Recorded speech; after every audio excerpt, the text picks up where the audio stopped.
சரிம்மா. ஈசே,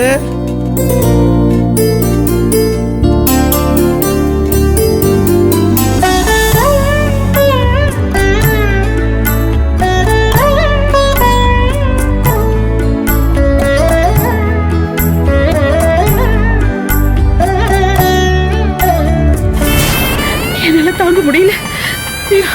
தம்பி கொஞ்சம் சீக்கிரமா போங்களேன்.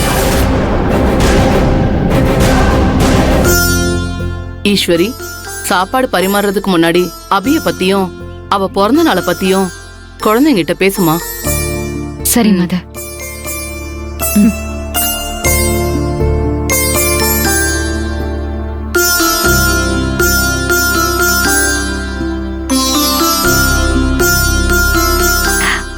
இறைவனும் இயற்கையும் எதையும் குறையா படைக்கிறது இல்ல. இங்க குறையா இருக்கிறது எல்லாமே மனுஷங்க படைச்சதுதான். மனசுல குறை இருந்தா, எண்ணத்துல குறை இருந்தா, லட்சியத்துல குறை இருந்தா அதுதான் உண்மையிலேயே பெரிய குறை. உடல் உறுப்புல குறையோட பிறந்தவங்க உண்மையிலேயே குறையானவங்க இல்ல. அவங்க அந்த கடவுளால ஆசீர்வதிக்கப்பட்டவங்க.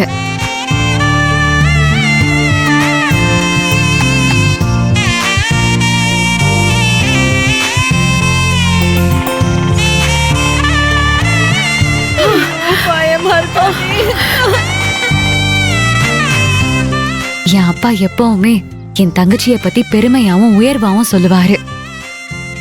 என் சின்ன பொண்ணு மாதிரி அந்த சாமியும் பேசுறது இல்ல. அதனால என் சின்ன பொண்ணு அந்த சாமி மாதிரி அவளும் சாமியும் ஒண்ணுன்னு சொல்லுவாரு. அததான் நான் உங்களை பத்தியும் சொல்றேன்.